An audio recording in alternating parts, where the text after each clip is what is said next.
ओम नमो भगवते वासुदेवाय नमः। नमस्कार दोस्तों, मैं वैभव शर्मा आपका अपने YouTube चैनल प्रभु प्रसंग में एक बार फिर से स्वागत करता हूँ। एक बार की बात है, युधिष्ठिर जी ने पूछा, हे मधुसूदन, श्रावण के शुक्ल पक्ष में किस नाम की एकादशी होती है? कृपया मेरे लिए उसका वर्णन करें। भगवान श्री कृष्ण बोले, राजन, प्राचीन काल की बात है। द्वापर युग के प्रारंभ का समय था। महिष्मतिपुर में राजा महिजीत अपने राज्य का पालन करते थे, किंतु उन्हें कोई पुत्र नहीं था। इसलिए उनको राज्य का और राजा होने का सुख अधूरा सा लगता था। अपनी अवस्था वृद्धावस्था की तरफ बढ़ते देख राजा को बहुत चिंता हुई।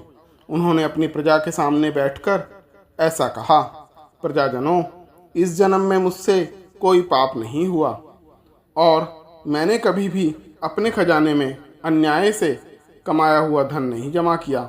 यहाँ तक कि ब्राह्मणों और देवताओं का धन भी मैंने कभी नहीं लिया और अपनी प्रजा का सदैव पुत्रवत पालन किया।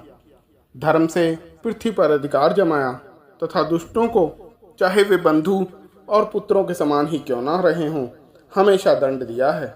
शिष्ट पुरुषों का सदा सम्मान किया है और किसी को भी देश का पात्र नहीं समझा। फिर ना जाने क्या कारण है जो मेरे घर में आज तक पुत्र उत्पन्न नहीं हुआ। आप लोग ही इसका विचार करें। राजा के वचन सुनकर प्रजा और पुरोहितों के साथ ब्राह्मणों ने उनके हित का विचार करके गहन वन में प्रवेश किया और राजा का कल्याण चाहने वाले वे सभी लोग इधर उधर घूमकर ऋषि सेवित आश्रमों की तलाश करने लगे, ताकि किसी आश्रम में कोई संत मिल जाए जो उन्हें इसका कारण बता सके। इतने ही में उन्हें मुनिश्रेष्ठ लोमश का दर्शन हुआ। लोमश जी धर्म के तत्व को जानने वाले, संपूर्ण शास्त्रों के विशिष्ट विद्वान, दीर्घायु और महात्मा हैं। उनका शरीर लोम से भरा हुआ है। वे ब्रह्मा जी के समान तेजस्वी हैं। एक एक कल्प बीतने पर उनके शरीर का एक एक लोम विशीर्ण होता टूटकर गिरता है, इसलिए उनका नाम लोमश है। वे महामुनि तीनों कालों की बात जानते हैं। उन्हें देखकर सभी लोग बहुत खुश हुए। उन सब लोगों को देखकर लोमश जी ने पूछा, तुम लोग यहाँ किस लिए आए? कृपया अपने आगमन का कारण बताओ। तुम लोगों के लिए जो हितकर होगा मैं उसे अवश्य करूँगा। प्रजा के लोगों ने कहा, हम सब लोग इस समय के महिजीत नाम वाले जो राजा हैं उनकी प्रजा हैं। उन्होंने सदैव हमारा पुत्र की भांति पालन किया है, लेकिन उनके कोई पुत्र नहीं है। उन्हें पुत्रहीन देखकर और उनके इस दुख से दुखी होकर हम यहाँ वन में आए हैं।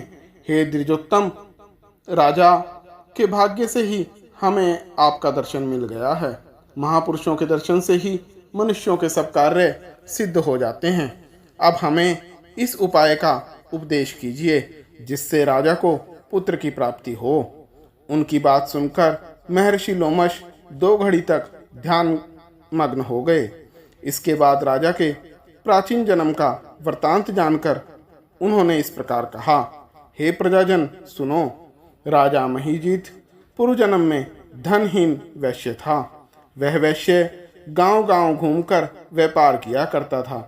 एक दिन जेठ के शुक्ल पक्ष में दशमी तिथि को जब दोपहर का सूर्य तप रहा था, वह गांव की सीमा पर एक जलाशय पर पहुंचा। पानी से भरी हुई बावली देखकर वैश्य ने वहां जल पीने का विचार किया। उसी समय वहां एक बछड़े के साथ गौ माता आ पहुंची।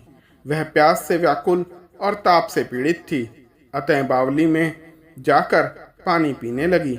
वैश्य ने पानी पीती हुई गाय को हाँक कर दूर हटा दिया और स्वयं पानी पिया। उसी पाप कर्म के कारण राजा इस जन्म में पुत्रहीन हुए हैं। किसी जन्म के पुण्य के प्रभाव से उन्हें अकंटक राज्य की प्राप्ति तो हो गई, परंतु पुत्र नहीं प्राप्त हुआ। प्रजाजनों ने कहा, हे मुने, पुराणों में ऐसा सुना जाता है कि प्रायश्चित रूपी पुण्य से हर पाप नष्ट हो सकता है।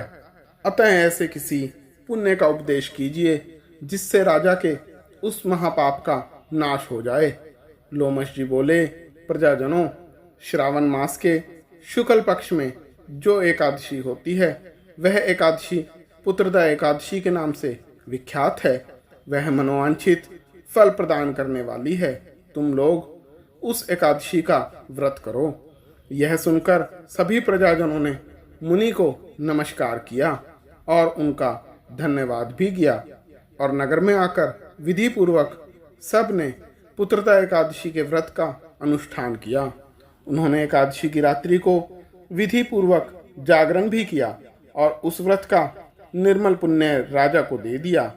उसके पश्चात रानी ने गर्भ धारण किया और समय आने पर एक बलवान पुत्र को जन्म दिया।